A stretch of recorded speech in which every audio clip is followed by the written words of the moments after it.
एक रुपया एक डॉलर के बराबर हो क्यों नहीं जाता? डॉलर के मुकाबले रुपया धड़ाम। रुपए ने गिरावट का सारा रिकॉर्ड तोड़ा। $1 के मुकाबले आज रुपए की कीमत 87 रुपए और 29 पैसे के ऐतिहासिक निचले स्तर पर आई। Rupee is on a free fall against the mighty dollar. $1 is equal to 100 रुपया कब होने वाला है? दुख की बात है भाई, क्या ऐसा नहीं हो सकता कि यार डॉलर और रुपया बराबर हो जाए? नमस्कार साथियों, स्वागत है आप सभी का अंकित इंस्पायर्स इंडिया पर। मैं हूं अंकित अवस्थी। आप हैं मेरे साथ में एक मोस्ट अवेटेड टाइटल पर चर्चा करने के लिए, और टाइटल ये है कि यार ये आखिर एक रुपया एक डॉलर के बराबर हो क्यों नहीं जाता? बार बार जब खबरें उठाओ देखते हो कि डॉलर के मुकाबले रुपया धड़ाम गिरते गिरते 87 को भी पार कर गया है। अब तो बैट इस बात पर लगने वाली है कि डॉलर और $1 इज इक्वल टू 100 रुपया कब होने वाला है। और सुनने में ऐसा लगता है कि यार ये आदमी हंस क्यों रहा है इस बात को बताते समय। दुख की बात है भाई, डॉलर के मुकाबले रुपया गिर रहा है और आप इस तरह रिएक्ट मार रहे हो। बिल्कुल ठीक बात है, रिएक्शन तो गलत है, लेकिन क्या ऐसा नहीं हो सकता कि यार डॉलर और रुपया बराबर हो जाए? सरकार कुछ क्यों नहीं जुगाड़ लगा लेती? यार एक बात बताओ, 1 किलो चावल हो या 1 किलो गेहूं, वजन तो दोनों का किलो में ही नप रहा है और दोनों बराबर ही हैं। फिर बराबर क्यों नहीं हो जाते? काश अगर बराबर हो जाए तो सोचो कितना अच्छा हो। आप पूछो कैसे?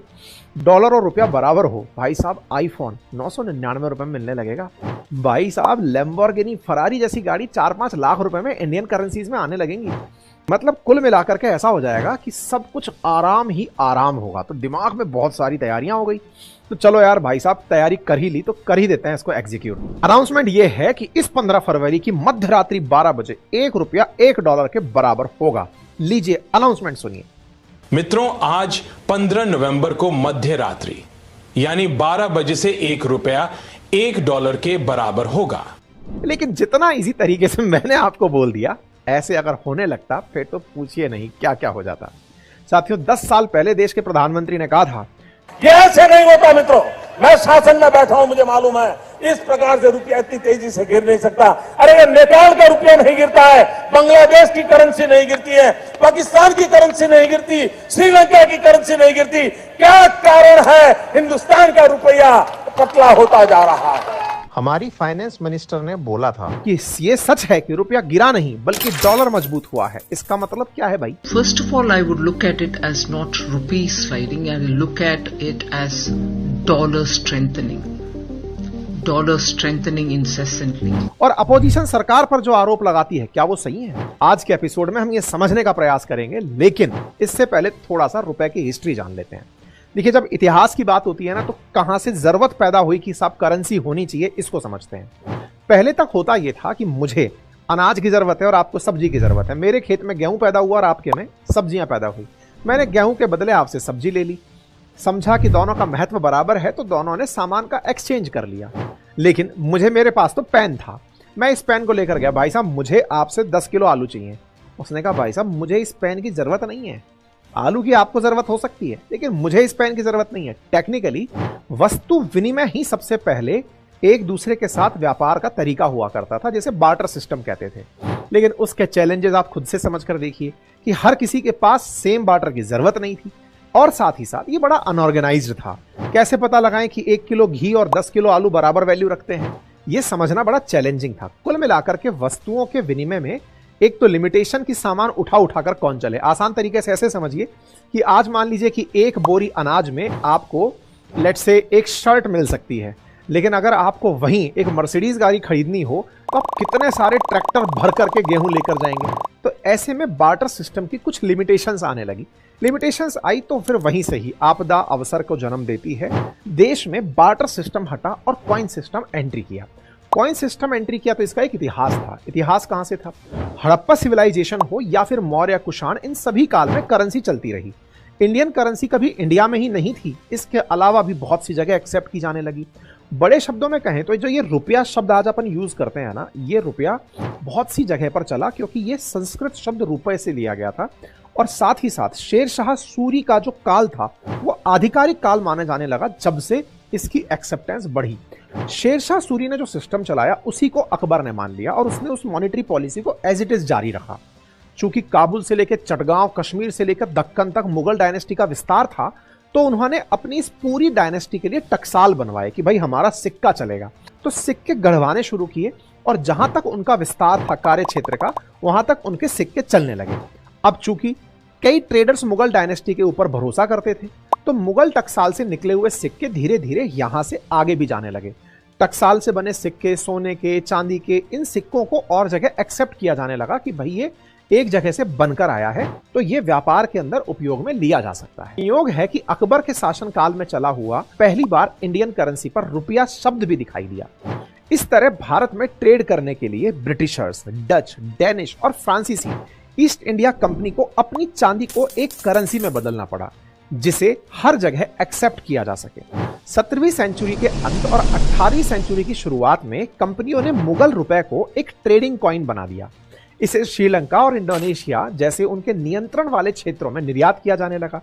स्थानीय प्रचलन में इसका इस्तेमाल होने लगा। यही कारण है कि जब इन देशों ने अपने सिक्के बनाने शुरू किए तो भी उस पर फारसी शिलालेखों के साथ मुगल स्पेशलिटी को भी बरकरार रखा। 19वीं शताब्दी में यूरोपियन पावर ने अपने स्वयं के एजेंडे को आगे बढ़ाने के लिए उपनिवेशों में मुद्राएं शुरू की। चूंकि रुपया पूर्वी अफ्रीकी तट पर पहले से ही एक परिचित व्यापारिक मुद्रा था, इसलिए जर्मन और ब्रिटिश पूर्वी अफ्रीका, इतालवी सोमालीलैंड और पुर्तगाल के मोजाम्बिक की नव स्थापित कॉलोनियों ने अपने स्वयं के रुपये जारी करने शुरू कर दिए। ब्रिटिशर्स ने गल्फ कंट्रीज जैसे कि कुवैत, बहरीन, कतर, इस ट्रूशियल स्टेट जिसको मॉडर्न यूएई कहते हैं, और ओमान सल्तनत के अरब शेखों को भी लीगल टेंडर बनाने का एग्रीमेंट दे दिया। आरबीआई ने बकायदा गल्फ कंट्रीज के लिए नोटों की एक स्पेशल सीरीज लागू कर दी। अब सोचने वाली बात है कि रुपया as a global currency accept होने लगा था, लेकिन फिर क्या हुआ? कैसे अचानक इंडियन रुपी इन सब देशों ने छोड़ दिया और ये डॉलर अचानक ट्रेडमार्क कैसे बन गया भाई? तो आइए अब इस विषय को समझते हैं। देखिए, आजादी से पहले भारत पर ब्रिटिशर्स का शासन था, यानी कि हम ब्रिटिश उपनिवेश थे। ऐसे में ब्रिटिशर्स की जो वैल्यू थी वो भारत के साथ जुड़ चुकी थी, अर्थात ब्रिटिशर्स की इकोनॉमिक कंडीशन अच्छी तो रुपया अच्छा। ऐसे में ही वर्ल्ड करेंसी की तरह जो ब्रिटिश पाउंड था उसको फिक्स परसेंट के रूप में यूएसडी में चेंज किया जा सकता था। ब्रिटिशर्स उस समय पाउंड चलाते थे, जबकि अमेरिकी जो डॉलर था वो रुपए से जोड़ा हुआ था कि भाई $1 इतने गोल्ड के बराबर, यानी कि आप डॉलर लेकर गए और उसके बदले में गोल्ड लेकर आ गए। 1930 के दशक में जब महामंदी आई तो वर्ल्ड इकोनॉमी पूरी तरह तहस नहस हो गई। भारत की अर्थव्यवस्था को भी उसका असर झेलना पड़ा। उपनिवेश होने के कारण इसे दोहरी मार झेलनी पड़ी। किस किस की?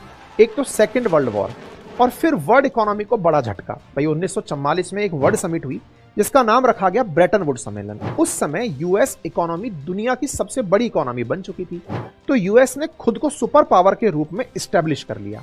वहीं यूएस की करेंसी जो गोल्ड के अगेंस्ट पैक्ड कर दी गई थी कि भाई इतने डॉलर में इतना गोल्ड मिलेगा, उसने अपनी करेंसी को पूरी तरह कह दिया कि चाहे डॉलर लो या गोल्ड लो, बात एक ही है।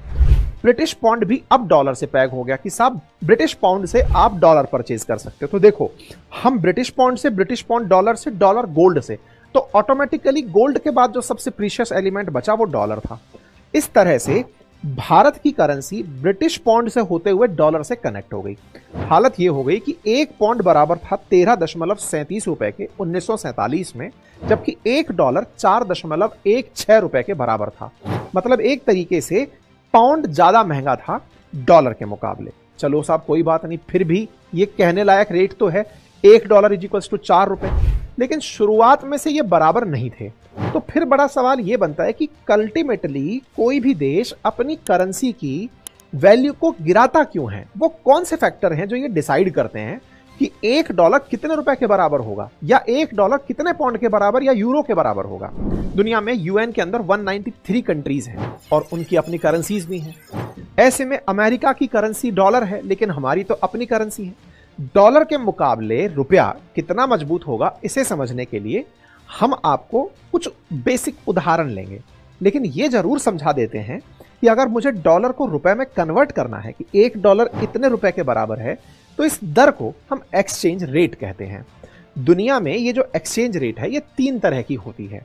एक होती है floating and managed exchange rate, दूसरी प्रकार की जो एक्सचेंज रेट होती है वो होती है फिक्स एक्सचेंज रेट, और तीसरी प्योर मैनेज्ड होती है। तो फ्लोटिंग, फिक्स और मैनेज्ड, अब हम तीनों को समझेंगे, लेकिन उससे पहले थोड़ा सा रुपए की वैल्यू डॉलर के बराबर क्यों नहीं होती है उसके लिए एक उदाहरण समझते हैं। मान लीजिए 2 देश थे, एक का नाम X था, एक का नाम Y था। आपने इन दोनों को शुरुआत में 100 रुपए दिया कि भाई मेरे देश में रुपया चलता है, आप 100 रुपए रखिए, आप 100 रुपए रखिए। दोनों से कहा जाओ बेटा इस 100 रुपए से कुछ बढ़िया बना कर लाओ। एक्स देश गया, उसने 100 रुपए में 100 आम के पौधे लगा दिए। वाई देश भी गया, उसने भी 100 रुपए में 100 आम के पौधे लगा दिए। तो उन्होंने बढ़िया कर लिया। अभी भी एक्स और वाई बराबर जगह खड़े हैं, लेकिन वाई तेजू निकला। उसने भाई साहब अगली बार इस आम की निकली हुई गुठलियों से फिर और आम के पौधे लगा दिए। इधर एक्स वाले इन आमों को बेचकर खाकर सुख लेने लगे। इनके आम खत्म होने लगे, उनके आम बढ़ने लगे। तो टेक्निकली मिले 100 रुपए ही थे। इन भाई साहब ने आम से आम बनाए और ये आम खा के गुठलियों के दाम भी नहीं वसूल पाए। उधर वाई और तेजू निकला। उस भाई साहब ने आगे चल करके उन आमों से आम का रस, आम का पना, आम का अचार, पता नहीं क्या क्या बनाना शुरू कर दिया। इनके 100 रुपए में कितना सारा सामान मिल गया। मतलब कि ये अपने आप में एक बड़ी अर्थव्यवस्था बन गए, क्योंकि इन्होंने 100 को 200 में, 200 को 400 में बदल दिया। क्योंकि अल्टीमेटली इनके पास तो 100 की 100 ही आम के पेड़ रह गए, और 100 के आम पेड़ों से जितना आम निकला वो आम एज इट इज सामने खड़ा है। तो कुल मिलाकर के वाई जो है वो एक बड़ी इकोनॉमी बनता चला गया। अर्थात दोनों के मूल्य बराबर तो नहीं रहे। अर्थात ये हुआ कि धन की वैल्यू बराबर होने के लिए आवश्यक है कि उस धन से जुड़े हुए जो वस्तु हैं उनकी वैल्यू कितनी है। अर्थात उस धन से, यानी उस कंट्री के अंदर जो सामान है उसकी वैल्यू कितनी है। इस आधार पर तय होता है करेंसीज का पहला कंपैरिजन, कि अगर इंडिया में किसी के पास 1 लाख रुपए हैं तो क्या वो 1 लाख रुपए में इतने सामान खरीद सकता है जितने अमेरिका में खरीद सके, या फिर अमेरिकी $1,00,000 में वो उतने सामान खरीद सकता है। इस तरह से दोनों वस्तुओं के भाव तय होते हैं। पहला आधार ये होता है। ऐसे ही इस काम को फिक्स रखने के लिए तो अब जिन जिन कंट्रीज के बीच में ये अंतर पैदा होता चला जाता है कि भाई मेरे 1 रुपए में इतना माल मिल सकता है, इनके 1 रुपए में इतना सा ही माल मिलता है। इसका मतलब इन दोनों के रुपयों में अंतर आ चुका है। इस अंतर को अगर बाजार में उत्पादित हुए वस्तुओं से ही मैनेज देखा जाए तो इसे फ्लोटिंग एक्सचेंज रेट कहा जाता है। आज $1 के मुकाबले रुपया गिरता जा रहा है। इसका अर्थ यह हुआ कि डॉलर लगातार मजबूत हो रहा है। मतलब डॉलर से लोगों का रुझान जुड़ रहा है और रुपए से रुझान घट रहा है।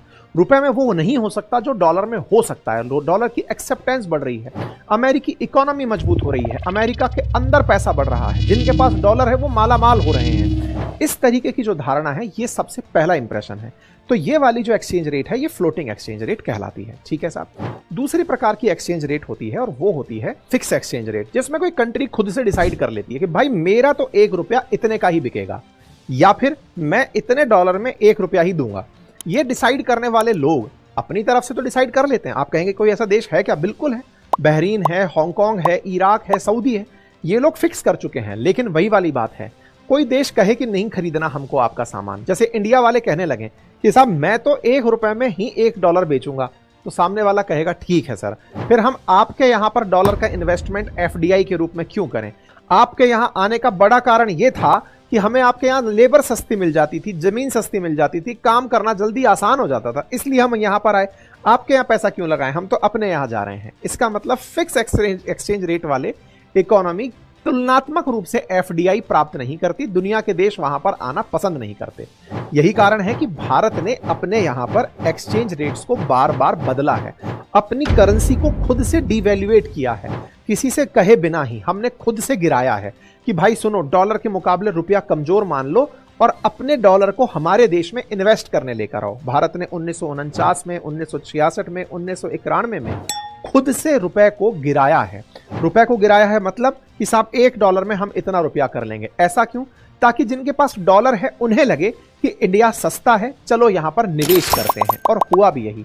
हम क्राइसिस के टाइम में जब जब फंसे तब हमें डॉलर की जरूरत पड़ी। अब बड़ा सवाल, हमें डॉलर की जरूरत पड़ती क्यों है? क्योंकि दुनिया में डॉलर चलता है। आप रुपए से पेमेंट क्यों नहीं कर लेते? क्योंकि आपके रुपए से दूसरे देश को कुछ और मिल नहीं रहा ना। ये वही वाली बात हो गई जो बार्टर सिस्टम के समय मैंने की थी। उदाहरण के लिए, आज आपने सऊदी से तेल खरीदा, और उसको रुपए पकड़ा दिए कि सर ये लो, हमको तेल चाहिए था, आप रुपए ले लो। अब सऊदी ने कहा सर मैं इस रुपए का करूं क्या? आपने कहा कि आप अमेरिका से आईफोन मंगवा लो। अमेरिका ने कहा मैं मानता ही नहीं हूं इसको रुपया, मैं इसको करेंसी मानता ही नहीं हूं। आपने कहा कि हम नाराज हो जाएंगे। बोले हो जाओ, आपको भी मेरी जरूरत है, इसको भी मेरी जरूरत है, तो मैं ज्यादा बड़े सेपर हूं ना, क्योंकि मैं बड़ी अर्थव्यवस्था हूं। भैया इतना कितनी बड़ी अर्थव्यवस्था है भाई? वो $29 ट्रिलियन पर बैठा है, हम $3.5 ट्रिलियन पर बैठे हैं। वो डेवलप्ड इकोनॉमी है 30-35 करोड़ पॉपुलेशन लेके बैठा है, हम 145 करोड़ की पॉपुलेशन लेकर बैठे हैं। हमारे यहां पर इतनी ज्यादा विषमताएं हैं, वो सब कुछ डेवलपमेंट की तरफ ले जा चुका है। इसका मतलब हम मुकाबले में कहीं नहीं खड़े। जब नहीं खड़े तो उसकी मर्जी चल रही है, मतलब मैं तो डॉलर ही लूंगा। तो फिर सऊदी आपसे बोला सर, वो सामने वाले ने कहा है कि वो डॉलर ही लेगा, वो रुपया ले नहीं रहा है। तो आपने कहा कि हम क्या करें? सर हमें डॉलर दे दीजिए। आपने कहा भाई मेरे पास डॉलर तो नहीं है। तो सर डॉलर कमाइए। तो अब आप डॉलर कमाएंगे कैसे? डॉलर कमाने के लिए आप गए अमेरिका के पास कि सर सुनो ना, आप हमारी वस्तुओं को खरीदो और हमें डॉलर में पेमेंट करो। तो अमेरिका ने कहा वाह साहब वाह, हम आपके यहां से सामान क्यों खरीदें, ये बताओ आपके यहां ऐसा क्या पैदा हो रहा है जो हम आपसे खरीदें। आपने कहा सर हम देखो सस्ती लेबर देते हैं, हमारे यहां पर सस्ता सर्विस है, आप हमसे सर्विस खरीदो। तो अमेरिका ने कहा नहीं नहीं साहब, आप तो बड़े लोग हैं, आपको तो $1 $1 के बराबर चाहिए, तो मैं आपके लोगों से सर्विस क्यों कराऊं, किसी और देश से ना करा लूं? वहां पर तो लोग सस्ता काम करने के लिए मरे जा रहे हैं, तो मैं आपसे ही क्यों कराऊं? आपने कहा हाँ यार ये बात तो लॉजिकल है। फिर अमेरिका को समझाया गया, सर सुनिए ना, एक काम और कर सकते हैं, हम आपको सस्ते में काम करके दे देंगे। कितने में काम करके दे दोगे? सर $1 का काम, आप $1 दो हमें, हम आपको $1 में $50 के बराबर काम करके दे देंगे। Very good. सर आप हमें $1 दो, हम आपको $87 के बराबर काम करके दे देंगे। मतलब समझ गए? हमें डॉलर की जरूरत है इसलिए हम उनको सस्ता काम देना चाहते हैं। सस्ता काम देंगे तो ही डॉलर हमारे पास आएगा। और डॉलर हमें क्यों चाहिए? क्योंकि हमें वर्ल्ड को पेमेंट डॉलर में करने हैं। दुनिया भर से माल खरीद लिया, उस माल के पेमेंट्स करने हैं, अदरवाइज क्या हो जाएगा? अरे भाई बैलेंस ऑफ पेमेंट क्राइसिस हो जाएगा। 1991 में जैसा हुआ, आपको गोल्ड गिरवी रखना पड़ा, ऐसे गोल्ड गिरवी रखना पड़ जाएगा, देश की अर्थव्यवस्था खड़ी नहीं रह पाएगी। आज श्रीलंका के या पाकिस्तान के जब हालात देखते हैं तो श्रीलंका के साथ हुआ क्या था? उसके पास फॉरेक्स ही तो खत्म हो गया था, तो तेल के टैंकर खड़े रह गए, तेल वाले कह रहे हैं डॉलर दो तो तेल खाली करें, नहीं तो नहीं होगा, तो श्रीलंका बर्बाद हो गया। पाकिस्तान के पास सबसे बड़ी दिक्कत चल क्या रही है? $16 बिलियन आउटर स्टॉक है, जिसमें से $9 बिलियन सऊदी वालों ने धर रखा है, ये दिखाने के लिए धर रखा है यूज मत कर लेना क्योंकि पेमेंट नहीं देंगे तुमको हम। तो कुल मिलाकर के दुनिया में डॉलर का जो वर्चस्व हुआ वो आपके बैलेंस ऑफ पेमेंट को सेटल करने के लिए हुआ। आपको दुनिया को पेमेंट करना है, वो दुनिया 80% ट्रेड में डॉलर ही एक्सेप्ट कर रही है, इसलिए आपको अपनी करेंसी को डिवैल्यूएट करना पड़ा कि भाई साहब डॉलर देते रहो। फिर डॉलर हमारे यहां आता कैसा है? एक तो वो सर्विस का पेमेंट करते हैं, दूसरा हमसे यहां सस्ते सामान मंगाते हैं। यही कारण है कि आप देखते हैं कि भारत $118 बिलियन के आसपास यूएस के साथ ट्रेड करता है और उसमें ट्रेड सरप्लस में रहता है, ज्यादा माल बेचते हैं हम उनको और डॉलर लेते हैं। डॉलर जब हमारे पास आता है तो दुनिया के सामने हम खड़े हो पाते हैं। और हम क्या कर सकते हैं? हम अमेरिका से कहते हैं कि भाई आओ और हमारे यहां पे हमारी कंपनियों में निवेश करो, जिसे आप फॉरेन डायरेक्ट इन्वेस्टमेंट कहते हैं। सर एफडीआई करो, एफडीआई करके हमें पैसा देकर के जाओ, डॉलर्स देकर के जाओ। तो अमेरिका से हमें एफडीआई भी मिलता है। तो सर दुनिया का कोई और देश नहीं आता क्या हमारे यहां पे? आता है, लेकिन 80% दुनिया जब व्यापार ही डॉलर में कर रही है तो वो भी आते हैं तो डॉलर लेकर आते हैं। तो एक तरीके से विदेशियों का आना या विदेशी व्यापार का आना डॉलर लाता है और उनको आकर्षित करे रखने के लिए हम रुपए को कमजोर करके चलते हैं। ठीक है साहब? तो उम्मीद है कि रुपए का जो कमजोर होना है कि शुरुआत 1947 में जहां 3.30 के रुपए के बराबर थी, वो हमेशा की तरह डाइल्यूट होते होते होते होते होते 87 रुपए तक कैसे पहुंची, वो उम्मीद है कि आप लोगों को यहां से मेरी बातों से क्लियर हो गया हो। ठीक है? तो डॉलर को और कौन सी चीज इंपैक्ट करती है? देखिए, उनका मार्केट स्टेबल है, ये तो सबको पता है। कई बार यूएस की इकोनॉमी खुद से ये तय करती है, जैसे उनके यहाँ की जो फेडरल रिजर्व की पॉलिसीज हैं वो वहां की, जैसे भारत में आरबीआई है ऐसे उनके यहाँ पे फेड रिजर्व है, वो तय करता है कि हमें डॉलर को लेकर क्या करना है। मार्केट में अमेरिका खुद डिसाइड करता है कि हमारे डॉलर को पहुंच कैसे बनानी है। अब आप पूछेंगे वो कैसे करते हैं? ब्याज दरें बढ़ा देते हैं। बैंक की ब्याज दरें बढ़ा दी तो सो अमेरिका के लोग हैं वो ही खुद बैंकों में पैसा जमा कराने पहुंच जाते हैं, तो आपके पास डॉलर नहीं आता। तो उनकी बैंक जैसे ही फेड रिजर्व बैंक घटाता है, रिजर्व ब्याज घटाता है, तो अमेरिकी लोन ले लेकर के उस इन्वेस्टमेंट को विकासशील देशों में लगाने भागते हैं। तो उन बहुत सी चीजों के ऊपर डॉलर का प्राइसेस डिपेंड करने लगता है। ठीक है?